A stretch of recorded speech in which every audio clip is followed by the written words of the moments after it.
Hola chicos, buenos días. Soy el profesor Martín y vamos a trabajar el día de hoy la clase sobre la independencia de Estados Unidos. Vamos a empezar la clase, como siempre conmigo, dándole las gracias a Diosito. Le vamos a agradecer porque estamos vivos, porque estamos con nuestras familias, porque tenemos algo que comer.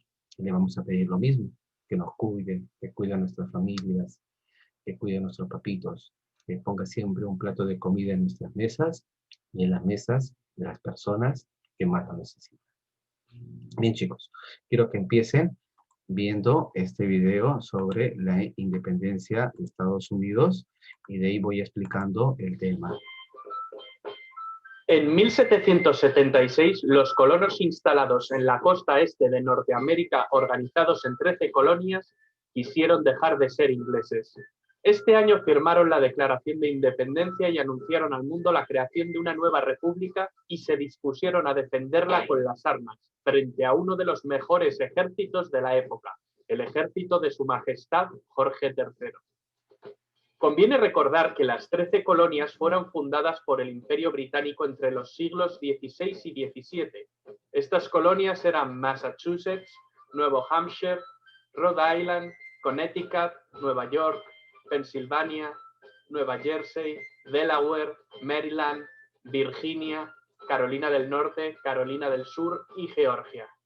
El detonante principal de la revolución de las 13 colonias lo encontramos en las medidas que impuso la corona británica tras la Guerra de los 7 años. Se denomina Guerra de los 7 años a una serie de conflictos internacionales por el control colonial. Los dos principales oponentes fueron Francia y Gran Bretaña. La guerra se saldó con victoria británica, pero el precio fue muy alto. La corona estaba muy endeudada. ¿Y qué hacen los gobiernos cuando se endeudan? Subir los impuestos. Y los que salieron más perjudicados fueron los colonos ingleses del norte de América.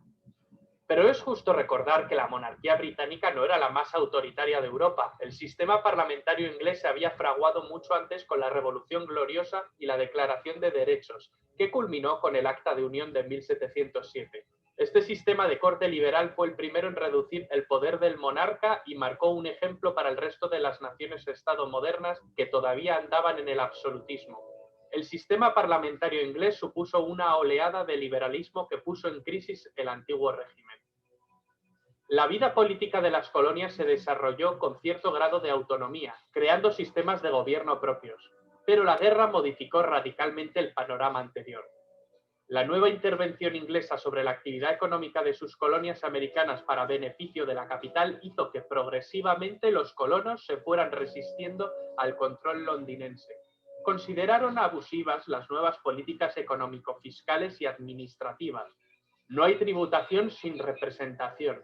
Fue el lema con el que las 13 colonias denunciaron los impuestos como ilegítimos al no estar representados en el Parlamento británico, ya que el Bill of Rights prohibía el cobro de impuestos sin consentimiento parlamentario.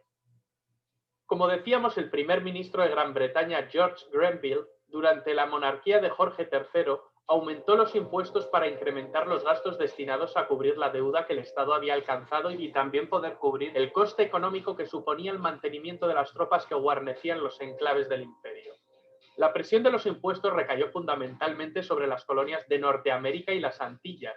En esta línea se aprobaron las leyes recaudatorias conocidas como la Ley del Azúcar en 1764 y Ley del Timbre en 1765. La situación se agravó con las leyes de Townshend en 1767 para recaudar por medio de las importaciones de las colonias. Además, con Townshend se pretendió desvincular a los soldados norteamericanos de las autoridades locales, ligándolos a Inglaterra por la nómina.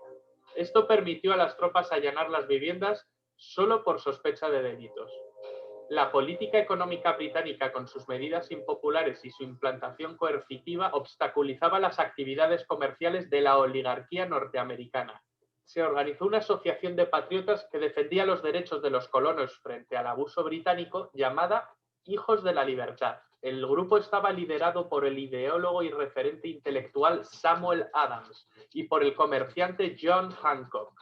Los conflictos sociales no tardaron en aparecer. En 1770 ocurrió la masacre de Boston, en la que los soldados que ocupaban militarmente la ciudad dispararon contra la multitud que protestaba, muriendo 5 estadounidenses. Samuel Adams afirmó que esa noche fue el detonante del deseo de independencia. El hecho llevó al monarca Jorge III de Inglaterra a eliminar los impuestos aduaneros, dejando solo aquel que pesaba sobre el té, aunque notablemente reducido. Desde entonces se vivió un periodo de calma hasta que en 1773 Jorge III aprobó la denominada Ley del Té, Tea Act, que en la práctica concedía el monopolio del comercio del mismo a la Compañía Británica de las Indias Orientales, ya que se les eximía pagar el impuesto aduanero, lo cual les permitía comerciar a unos precios mucho más reducidos que el resto. Esta gran compañía actuaba como un gran lobby y ejercía gran influencia en el Parlamento. En 1773 los Hijos de la Libertad se pronunciaron en contra de la ley del té y planearon el Boston Tea Party. Cuando la privilegiada Compañía Británica de las Indias Orientales descargó en Boston una partida de té, algunos habitantes de la ciudad se disfrazaron de indios Mohawks y echaron al agua el cargamento. El desafío fue contestado con la aprobación por parte del gobierno británico de los llamados decretos intolerables en 1774, que limitaban las competencias de las autoridades coloniales, interviniendo y creando un estado de excepción. Esto desencadenó la celebración del primer Congreso Continental que reunió a los representantes de las colonias en Filadelfia. Se reclamaba al rey inglés el derecho de las colonias para hacerse cargo de sus asuntos internos sin injerencia del imperio, lo cual supondría el fin de la relación colonial. Las posiciones de los colonos eran diversas. Unos pedían la independencia y otros querían mantener el vínculo, pero reclamaban más autonomía y más derechos. Bien, hasta ahí la primera parte, para que vean cómo es los antecedentes de la independencia americana. Vamos a ver el texto y cuál es el contexto, que siempre es lo que necesitamos conocer en este tema, en historia, ¿no? Siempre vemos el contexto. El texto nos dice, a fines del siglo XVIII se inició una serie de transformaciones en el mundo a partir de dos importantes revoluciones políticas, las de Estados Unidos, la independencia de Estados Unidos y la Revolución Francesa. En el caso norteamericano se trataba de un conjunto de colonias que con una estructura social y económica abierta que posibilitó que sus ciudadanos pudieran defender sus libertades y luchar por su independencia. En Francia, la lucha tuvo como objetivo cambiar las estructuras del antiguo régimen. Esto ya sabemos lo que es el antiguo régimen. El antiguo régimen está ligado al absolutismo político. Entonces, ¿por qué estudiamos la independencia de Estados Unidos? La estudiamos porque es un antecedente para la independencia de nosotros. Estados Unidos se independiza, es la primera vez en la historia de la humanidad que una colonia se independiza de la metrópoli y se convierte en un país independiente. Entonces, eso nosotros los mirábamos a ellos. Los mirábamos en el sentido de que queríamos lo mismo, ¿no? Entonces, la independencia del Perú de España está intrínsecamente relacionada a la independencia de Estados Unidos con Inglaterra. ¿Cómo era la sociedad colonial? En 1607 los primeros colonos ingleses llegaron a la costa oriental de América del Norte. En la segunda mitad del siglo XVIII el territorio se ve organizado en 13 colonias dependientes de la corona británica, con una población aproximada de 1.300.000 habitantes. En la segunda mitad del siglo XVIII, para ese momento tenían 1.300.000 habitantes. ¿Cuál era la población del Perú? Casi la misma. ¿Y ahora cuántos son de población en Estados Unidos? 350 millones de personas y nosotros 33, ¿no? Para que vean cómo evolucionó este país para hacerse la primera potencia del mundo. A diferencia de Europa, el criterio de clasificación es social, no estamental. ¿Qué significa? Que la pirámide social era una pirámide que estaba distinguida por estamentos, no de clases sociales como la que hemos estado viendo en Europa, nobles, había reyes, habían sacerdotes, eso no había en Estados Unidos. En Estados Unidos la estratificación social era de acuerdo a la raza, blancos, negros, indígenas, ¿no? Entonces,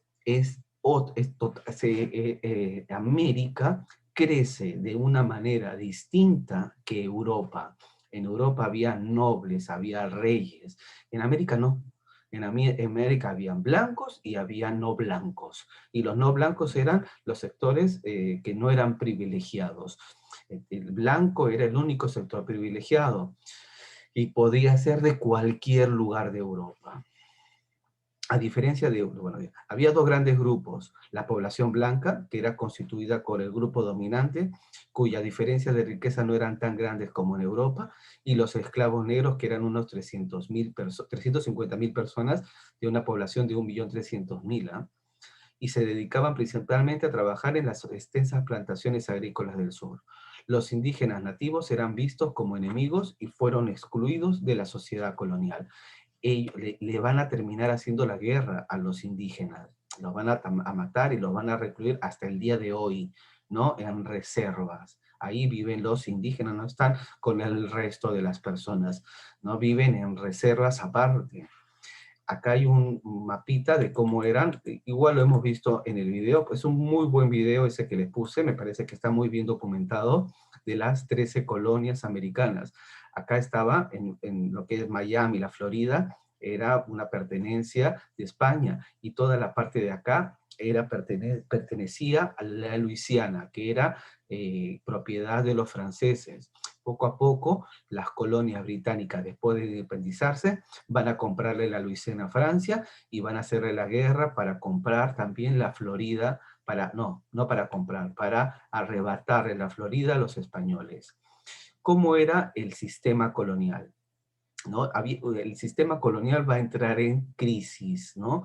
Y van a haber dos causas. La primera va a ser política y la segunda económica. Es lo que siempre vemos, chicos, nosotros en la materia, causas, vemos características, vemos procesos, vemos fundamentos, ¿no? Eso es lo que necesitamos recordar. Las causas. ¿Cuáles eran las causas de la crisis del sistema colonial? La económica. Primero, las colonias se desarrollaron un sistema económico propio y empezaron a ver a la metrópoli británica como una barrera para su desarrollo.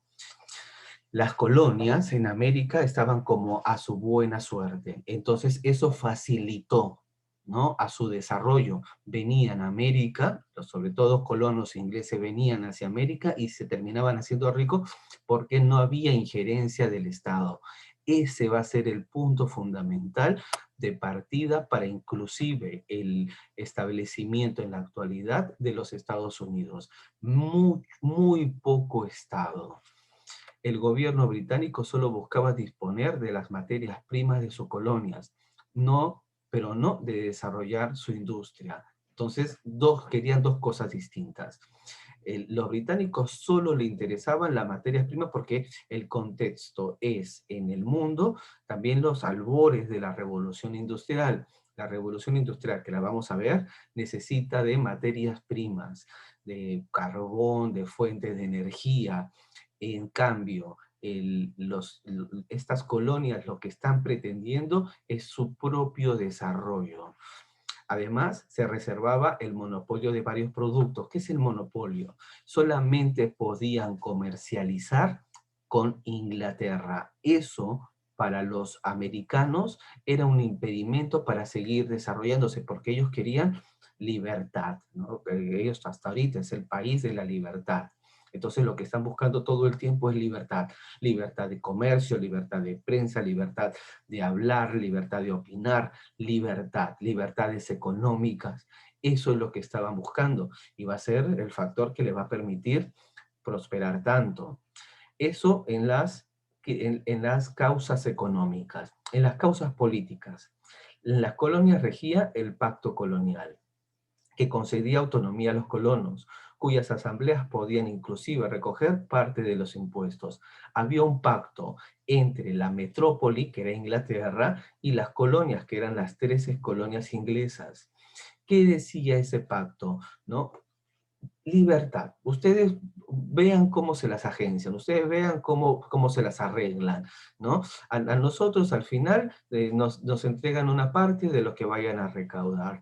Ese era el trato, era un pacto colonial. Sin embargo, pensaban que mientras no pudieran elegir diputados en el Parlamento inglés, no estaban obligados a pagar impuestos. Por ello, en la práctica casi nunca lo hacían, casi no pagaban impuestos, por este principio que tiene, y no lo tiene a Estados Unidos. Estados Unidos lo ha heredado de Inglaterra, el no taxation without representation. ¿Qué es el no taxation? Es el lema que va a ser el lema de la Revolución Americana.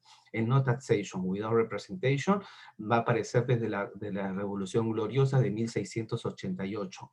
La Revolución Gloriosa de 1688, que ya lo vimos en clases pasadas, es la revolución por la cual el pueblo inglés se levanta ante sus autoridades, ante el rey, al monarca, y van a terminar cortándole la cabeza a Carlos II, si no me equivoco, le van a terminar cortando la cabeza porque le quería aumentar impuestos. Entonces el pueblo inglés va a decir, no me puedes cobrar impuestos si es que mis representantes no lo han aprobado. ¿Quiénes son los representantes? El Parlamento. ¿Cuál era el juego aquí que decían los americanos? Los americanos decían, nosotros no tenemos ningún representante de Estados Unidos en el Parlamento inglés. Por lo tanto, no me puedes cobrar impuestos. ¿Y qué hace el rey? Le cobra impuestos, lo cual iba en contra de este principio del no taxation without representation, ¿no? Entonces, esto va a ser que como les digo, que es un avance porque es totalmente cierto. No me puedes cobrar algo si no hay un representante mío en ese lugar que pueda discutir sobre si puedo o no puedo pagarlo.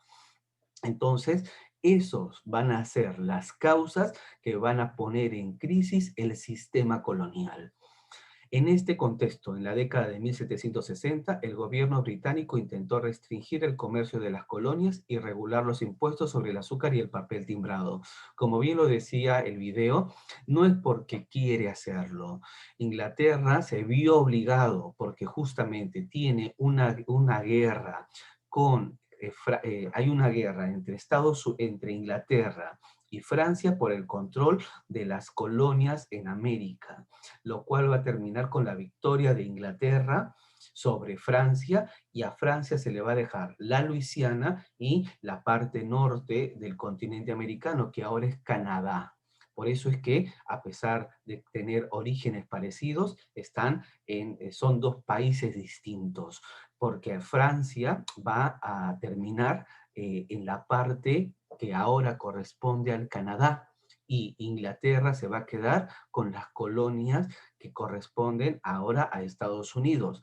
Entonces, lo que va a decir el rey Jorge es, fue por ustedes que hicimos esta guerra con Francia, que nos ha salido carísima y no tenemos dinero porque tenemos un montón de deudas, son ustedes los que tienen que pagar por esa deuda. Y ellos van a decir, tuviste que decírmelo antes, ¿no? No puedes decírmelo después que me vas a cobrar por una deuda. Ese era el argumento de los padres fundadores del Estado americano. Bien, entonces le quieren subir los impuestos. ¿A qué le van a subir los impuestos? Va a empezar con el azúcar y el papel timbrado, que después de la masacre de Boston van a eliminarlos y solamente se va a quedar con el impuesto al té. La respuesta de los colonos fue boicotear los productos ingleses. En 1773, el gobierno británico estableció las Tea Acts, con las que se pretendía monopolizar el comercio del té, provocando las ruinas de los comerciantes norteamericanos. Los colonos respondieron con el llamado el motín del té, en el que un grupo de ellos asaltó los barcos ingleses en el puerto de Boston, arrojando al mar su cargamento de té, y así rompieron las relaciones con la metrópolis. Ese va a ser el verdadero punto de partida que nosotros vamos a estudiar aquí, es el Tea Act, ¿no? Por el cual, ¿qué es lo que pretendían? El té era como la Coca-Cola de nosotros, para entender el valor, la importancia que tenía el té. El té era el producto más importante de exportación de los ingleses, y solamente se le permitía comercializar a una empresa que es la de las Indias Occidentales. Entonces, esta empresa, que era una empresa poderosísima en Inglaterra, era la empresa más poderosa y que era dueña de la Coca-Cola, por así decirlo, no de la Coca-Cola, no existía, estoy haciendo un ejemplo, ¿no? Entonces, esta empresa, esta compañía de las Indias Occidentales, van a monopolizar. Era la única encargada de poder vender y comprar, y lo hacían al precio que les daba la gana. Entonces, los americanos, lo de las colonias americanas, van a decir, no, no puedes hacer eso, ¿no? Entonces van a boicotear y van a meterse a los barcos y van a romper todo.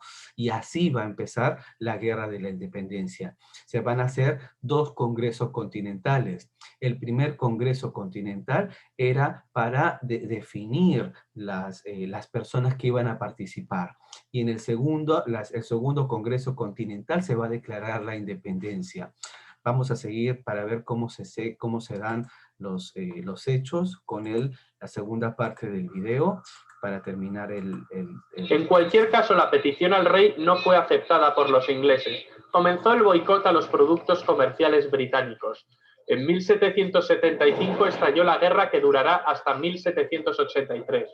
Los hechos que iniciaron las acciones bélicas y que acabaron con las posibilidades negociadoras para la resolución del conflicto se iniciaron en Lexington y Concord, en abril de 1775. Estas batallas desembocaron en el asedio de Boston, donde los británicos tuvieron que retirarse de la ciudad. Al mes siguiente empezaron las reuniones del Segundo Congreso Continental, donde se abordaron temas militares para lograr la organización formal y eficaz de un ejército, más allá de los milicianos. Es cuando empieza el reclutamiento de soldados. Se nombró a George Washington, un reputado militar, como comandante en jefe de las fuerzas norteamericanas. En plena guerra, el Segundo Congreso Continental aprueba en Filadelfia, un 4 de julio de 1776, la Declaración de Independencia de los Estados Unidos, redactada por Thomas Jefferson, hombre especialmente reconocido por su calidad intelectual. También haría correcciones sobre el borrador de Jefferson el abogado John Adams y el científico Benjamin Franklin. Estos 3 personajes son clave. Si sumamos a George Washington, estamos ante los 4 padres fundadores más conocidos. Esta declaración confirió unidad y determinación formal a la Guerra de las 13 Colonias. El Imperio Británico no pudo seguir tomando el conflicto como una rebelión temporal, por lo que seguidamente adoptó estrategias de guerra. Tras salir de Boston, William Howe, comandante del ejército británico en América del Norte, reunió las tropas en Nueva York, con la pretensión de dividir las fuerzas enemigas y concentrar la contienda en una batalla decisiva. Los norteamericanos evitaron tal confrontación para practicar la guerra de guerrillas. Expulsados de Nueva York, se trasladaron a Nueva Jersey. Meses más tarde, Washington y su ejército cruzan el río Delaware para obtener una victoria en Trenton. Ese mismo año, la victoria continental en Saratoga fue decisiva. Este fue el punto de inflexión que decantó los apoyos externos hacia los norteamericanos. Francia con Lafayette y España con Bernardo de Galvez, mientras el Imperio Británico seguía sufriendo grandes costes. El Imperio Británico no pudo aguantar más la situación y en 1783 firmó la paz y reconoció la independencia de los Estados Unidos de América. Los representantes de los territorios ahora independientes se reunieron en la Convención de Filadelfia en 1787. Se instauró un gobierno federal presidencialista con un sistema legislativo bicameral, un presidente de la República y un poder judicial de servicio vitalicio. Lo que en un principio fue una discusión para la reforma de los artículos de la Confederación por el Segundo Congreso Continental desembocó en la redacción de la Constitución de los Estados Unidos, ratificada por el pueblo en convenciones en cada estado, con el nombre de Nosotros el Pueblo, We the People. En las elecciones de 1789, Washington fue elegido primer presidente de los Estados Unidos. John Adams y Thomas Jefferson acabarían siendo el segundo y tercer presidente. ¿Cuáles fueron las consecuencias de la independencia de Estados Unidos? Las principales fueron la Revolución Francesa y el proceso emancipador de Latinoamérica. La Revolución Francesa. La Ilustración había servido de impulso a las 13 colonias. Tanto la influencia de la Ilustración como el ejemplo de los Estados Unidos sirvieron de trampolín ideológico para el inicio de la Revolución en Francia. El proceso emancipador de Latinoamérica. El esquema colonial padecía los achaques de la vejez. La independencia de Estados Unidos y la posterior Revolución Francesa son episodios que no pasarían desapercibidos a ojos de las élites de América del Sur. En 1808, la invasión francesa de España acabó con la deposición de Fernando VII, el rey felón. El hermano de Napoleón, José Bonaparte, se hizo con el trono español. Ahora las colonias españolas eran dependientes del hermano de Napoleón, a quien encima le crearon fama de alcohólico. ¿Acaso esto no era motivo suficiente para emanciparse? Fernando VII acabaría recuperando el trono tras la Guerra de Independencia Española contra el invasor francés, pero la reinstalación del absolutismo no sintonizó lo más mínimo con los vientos liberales que soplaban. El argentino José de San Martín y el venezolano Simón Bolívar acabarían liderando la causa independentista de las colonias españolas de ultramar. Bien, esto ya nos está explicando ahí el video cuáles van a ser las consecuencias y cómo se van a suscitar los actos, ¿no? Vamos a ver la guerra de independencia en sí. El conflicto empieza con la batalla de Lexington en 1775. ¿Quién va a resultar vencedor? Los americanos. El 4 de julio del 76, en el segundo Congreso Continental, que era George Washington quien lo presidía, los representantes de las colonias van a proclamar la independencia de las 13 colonias americanas. ¿Qué va a pasar después? Decretaron la movilización militar y van a nombrar como comandante a George Washington. ¿Qué significa la movilización militar? Que podían reclutar a cualquier persona, cualquier varón, ¿no? En edad de cargar un fusil, mayor de edad no, tiene edad de cargar un fusil para que luche contra los ingleses. En ese congreso se influyeron las ideas ilustradas de pensadores como Franklin y Jefferson y el propio Washington. Benjamin Franklin, el de la electricidad, el de la cometa, ¿no? Son grandes intelectuales. Ellos van a ser los presidentes de Estados Unidos en sus inicios, los padres fundadores. Este es el tipo, por eso miraban las colonias americanas con una envidia a Estados Unidos, porque elegían a los mejores, no como ahora que tienen a Trump, ¿no? Elegían a los mejores. Benjamin Franklin era un erudito, Thomas Jefferson también, y Washington era un estratega militar, va a terminar venciendo a la armada más poderosa. Acababan de vencer a los franceses, ¿no? Luego del triunfo de la batalla de Saratoga en 1777, los rebeldes recibieron la ayuda de Francia. Ya vimos con quién, al general Lafayette, y en menor medida de España, y interesadas en debilitar el poderío británico. Recordemos que en Europa hay distintas potencias que están peleando para ver quién tiene la hegemonía.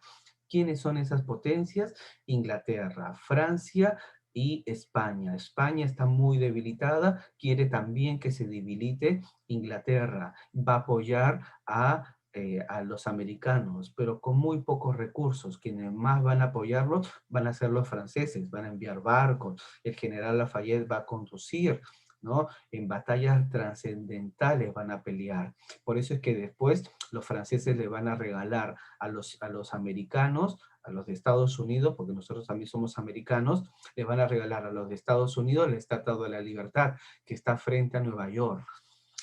En 1781, los ingleses fueron derrotados definitivamente en la batalla de Yorktown, ¿no? Entonces, estamos viendo varias batallas. Primero la de Lexington, que va a dar inicio a la guerra. Después vamos a encontrar la batalla de Saratoga, donde los rebeldes van a recibir la ayuda de Francia. Y la última, son una serie de batallas, no vamos a detenernos en cada una de ellas. Pero la de Yorktown va a ser la definitiva por la cual los ingleses van a perder. Ellos también van a ganar muchas batallas, porque como les digo, nos estamos colocando todos. No nos especializamos en la independencia de Estados Unidos. En el colegio ellos imagino que lo verán. Nosotros no. Nosotros vemos a grandes rasgos porque tenemos que estudiar un montón de cosas de historia universal. En 1783 se va a firmar el Tratado de Versalles. ¿En dónde? En Versalles, en París, en Francia. ¿Qué va a decir? ¿Cuál va a ser el tenor de este Tratado de Versalles, que Inglaterra va a reconocer la independencia de los Estados Unidos de América, es decir, de las 13 colonias, que eran colonias distintas, como decir Perú, Ecuador, Colombia, Venezuela, eran así, países distintos. Ellos se van a unir, ¿no? Es distinto la formación, el nacimiento de ellos que el de nosotros, ¿no? Eso también diferencias. ¿Cómo se va a empezar a organizar Estados Unidos? Tras el fin de la guerra, el objetivo de los representantes de la nueva nación fue la formación de la estructura del Estado. Es decir, cómo iba a estar conformado el país que ellos van a crear, los Estados Unidos. Luego de varias deliberaciones, se convencieron de la necesidad de redactar una constitución que fue aprobada en 1787. En ese documento se estableció un sistema de federal. ¿Qué significa sistema federal? Nosotros somos unitarios. Todo está el poder centralizado en un poder central en Lima, ¿no? En un presidente que se encuentra en nuestra nación, en la capital de la nación. Ellos no. Ellos tienen como varios paisitos pequeños. Es otra forma, un sistema federal y un sistema unitario. Ese también fue una de las discusiones que tuvimos al inicio, y lo vimos cuando veíamos el proceso independentista americano. ¿Qué tipo de país vamos a hacer? ¿Vamos a ser un país unitario o vamos a ser un país federal? Pocos países quisieron ser federales y lo lograron. Estados Unidos es un ejemplo de ellos. Brasil también lo intentó, pero todo se terminó yendo a Río de Janeiro. Río de Janeiro y Sao Paulo coparon todo. Entonces intentó ser federal, pero a la larga resultó siendo unitario. Tuvo que construir otra capital en el centro. Argentina también, hasta ahora. Dicen, ¿no? Dicen, ¿no? Dicen que son federales, tienen mucha autonomía las regiones, pero en la postre, cuando uno los ve, tienen la misma estructura que un país unitario, ¿no? Buenos Aires tiene 15 millones de habitantes de los 45 que tiene el país en total. Entonces la tercera parte vive en la capital, igual que en Perú, ¿no? La tercera parte de la población total vive en Lima, igual que como si fuera un país unitario, siendo, entre comillas, un país federal. El federalismo pareciera en la larga que ayuda al desarrollo del país, pero no es tan solo decirlo, sino es ejecutarlo, que es mucho más complicado. Gobierno federal, que cada estado conservaba una autonomía en asuntos locales, ¿no? Entonces, ¿qué significa? Tiene leyes propias, ¿no? Hay leyes propias, por ejemplo, el asunto del aborto, que es un asunto muy controversial en Estados Unidos. En los extremos de Estados Unidos, el aborto está permitido, todas las zonas del Atlántico y del Pacífico, las ciudades que están hacia mirando el mar, pero en el centro, que es más conservador, no, imposible, las drogas, ¿no? ¿Cómo hacemos con las drogas? Cada estado va a regular, eso es un país federal, en cada estado hay leyes propias para recaudar impuestos. ¿Cuánto se va a cobrar en impuestos? En un país unitario, como acá, nosotros decidimos. Lima decide y todo el país tiene que acatarlo. En cambio, en Estados Unidos no. Hay estados donde te cobran muy pocos impuestos, como Texas, por ejemplo, y otros que te cobran impuestos altísimos, como Nueva York. Entonces, dependiendo del estado, uno va a pagar impuestos, va a tener leyes a favor o en contra de cosas que son controversiales, como el uso de drogas, el aborto, ¿no? Entonces, aquí no, eso es diferencia entre federal y unitario, en la capacidad que tiene un mismo estado en decidir cosas por ellos mismos. Pero, ¿cuál era la diferencia en esta organización? En que el Estado central era el que tenía instituciones de alcance nacional, que le dan unidad al país. Este es el factor de unidad al país. Van a tener un congreso con dos cámaras. Cámara de representantes, que nosotros le llamábamos, cuando también lo hicimos, pero le llamábamos diputados, porque nosotros estamos copiando a Francia, y en la Cámara de Senadores. Las dos asambleas tienen como función elaborar las leyes. Un gobierno federal, es decir, todos en Estados Unidos tienen a un presidente, aunque no les guste. Ahora está este desastre que es Donald Trump. Ya se dieron cuenta que no me gusta, ¿no? Está dirigido por el presidente, cuyo mandato es de 4 años, renovable por otros 4 años. ¿No? Es el presidente de los Estados Unidos. Pero el voto tampoco es directo. El voto está representado por colegios. ¿En qué sentido por colegios? Por ejemplo, en las elecciones pasadas, en la cual Donald Trump se hace presidente, Hillary Clinton, que era su contendiente, ahora Joe Biden, son dos partidos muy fuertes, el demócrata y el republicano. El partido republicano es el partido conservador y el partido liberal es el partido demócrata. Entonces, el conservador es el que estaba ahora en el poder. Obama, por ejemplo, el presidente negrito, que era el anterior presidente, profesor en Harvard, en una de las mejores universidades del mundo, la mejor universidad del mundo, llegó a ser presidente de Estados Unidos, ¿no? Ese es el tipo de presidente que tiene este país. Bueno, ahora tiene a Trump, insisto con Trump, perdónenme, ¿no? Entonces, ¿qué va a pasar con el presidente en Estados Unidos?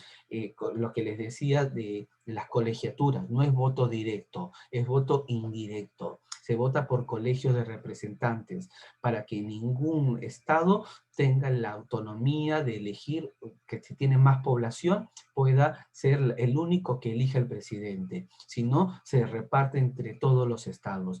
Hillary Clinton obtuvo 3 millones de votos más, 3 millones de votos en la población de todo Uruguay.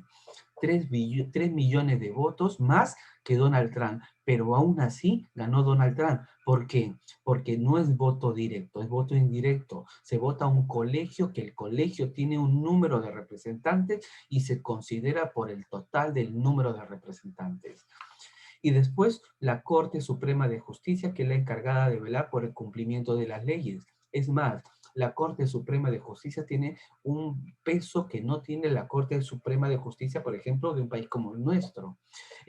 Aquí hay un Consejo Nacional de la Magistratura, que si en el caso de que el Congreso entre en conflicto con el gobierno federal, no es la Corte Suprema la que dirime, es decir, la que dice cuál tiene razón, sino es el Consejo Nacional de la Magistratura. Acá es la Corte Suprema de Justicia. Si hay un problema entre el Congreso y el gobierno federal, la Corte Suprema de Justicia es la que va a dirimir, la que va a decir si el Congreso o el gobierno federal tienen la razón. Asimismo, la Constitución va a reconocer una serie de derechos a los ciudadanos: derecho al sufragio, la igualdad ante la ley, la propiedad y la libertad de expresión, ¿no? Liberalismo, son conceptos con lo cual este país va a crecer. Sin embargo, estos derechos no afectaron por igual a todas las personas. Era desigual, ¿en qué sentido? Mujeres, ¿no? Las mujeres y la población negras, no, ustedes todavía no. Ahora ya, poco a poco, los negros hasta ahora tienen problemas en Estados Unidos. No es un buen lugar para vivir si uno es negro, no es un buen lugar para vivir Estados Unidos, ¿no? Lo hemos visto en las noticias. Continuaron excluidas de la política y se mantuvieron en una situación de desigualdad. Las repercusiones van a ser justamente las que veíamos: la independencia de Francia, ¿no? La Revolución Francesa. Los franceses van a mirar a Estados Unidos como está, ¿no? Después nosotros, los americanos, vamos a mirar a Estados Unidos. Es un ejemplo para el mundo de independizarse cuando encuentras una situación injusta. La Constitución de Estados Unidos, aprobada en 1787, es la misma Constitución hasta la actualidad. Nosotros hemos tenido hasta la actualidad alrededor de 20 constituciones desde 1821. El siglo XIX lo hemos visto, ¿no? Venía uno, ponía una constitución, venía otro, ponía otra constitución. Lo adecuaba a la manera en la cual mejor, no ha sido 20, han sido más de 10, ¿no? La adecuaban a la manera en que mejor pareciera a sus propias convicciones, ¿no? A sus propios intereses, ni siquiera convicciones. En cambio, Estados Unidos no. ¿Qué es la ley? Lo importante es la ley, ¿no? Hay que cumplir la ley. Para ellos la ley es sagrada, más que inclusive Dios.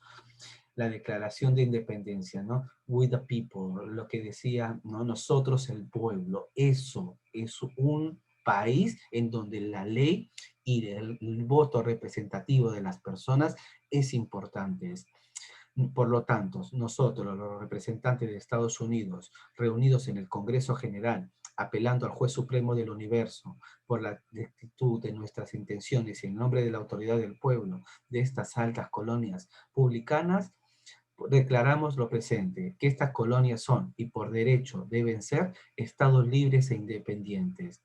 En la Constitución de Estados Unidos está la obligación del Estado al hacer feliz. ¿Cómo haces feliz a tus ciudadanos? ¿No? Conceptos, pero idealistas. Era un país que quería que todos fueran felices. Bien. Quiero que veamos ahora la tarea que tienen que hacer. Ustedes ya saben lo que tienen que hacer conmigo. 3 cosas. ¿Qué es lo que tienen que hacer? Primero tienen que hacer el material de estudio. Acá han visto el video, me han escuchado, han leído el texto, vuélvanlo a leer, apliquen una de las técnicas de estudio, hagan su material de estudio. Luego hacen estas fichas. No todo lo van a encontrar. Miren, es una ficha larga, ¿no? No todo lo van a encontrar en el texto que les he enviado. Busquen. Quiero ver cómo les va ahora investigando. Busquen todo lo que concierne a estos temas. Luego de ello, van y hacen el quizzes. En el quizzes van a encontrar las preguntas. ¿Cómo realizas el quizzes? Si no, me sorprende, porque veo algunos que me hacen hecho el quizzes y no hacen el material de estudios. ¿Cómo lo haces? No entiendo. Si necesitas haber estudiado para realizar un examen, ¿no? O me están haciendo trampa, me están diciendo eso, en mi cara me lo están diciendo. Tienen que hacer el material de estudio. Hemos practicado ¿cuántos meses, chicos? Hasta julio. Lo único que les dejaba hacer no era otra cosa que material de estudio. Necesitaba que ustedes se ejercitaran en la forma de estudiar. Ya tienen el método, ya saben estudiar.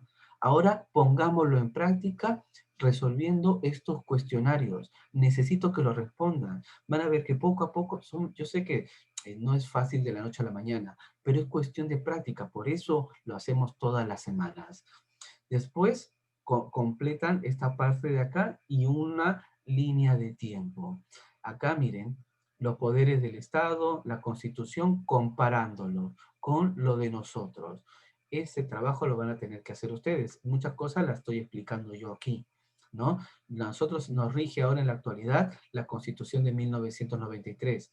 La de Estados Unidos es la de 1787. Comparemos las atribuciones de los distintos poderes en comparación Estados Unidos con lo que tenemos nosotros. Bien, chicos, eso es toda la clase del día de hoy. Creo que no es muy complicada, es interesante la independencia de Estados Unidos para entenderla, ¿no? Para entenderla como un antecedente de lo que va a ser nuestra propia independencia y mirarnos, porque nosotros mirábamos a Estados Unidos como un espejo que adelanta, ¿no? Para nosotros Estados Unidos pensara, ¿no? Los padres fundadores de nuestra, así como está John Adams, está Franklin, está Washington, los padres fundadores de la independencia americana, son los padres fundadores de Estados Unidos, nuestros padres fundadores, ¿no? Bolívar, San Martín, Ribagüero, todos ellos están mirando, cuando nos están mirando nosotros, están mirando Estados Unidos, ¿no? ¿Y qué pasó? ¿Qué pasó en el camino? Pasó lo que vamos a ver en cuarto de secundaria. Hay una pregunta en el libro de Mario Vargas Llosa, Conversaciones en la Catedral, que dice, ¿en qué momento el Perú se va a joder? La respuesta la vamos a encontrar en cuarto de secundaria, cuando veamos todo lo que no se hizo bien en relación a la construcción de una patria, ¿no? ¿Por qué no fuimos a Estados Unidos? La respuesta la vamos a encontrar en cuarto de secundaria. Bien, chicos, les mando un abrazo fuerte. Estoy pensando en ustedes. Nos vemos. Chau.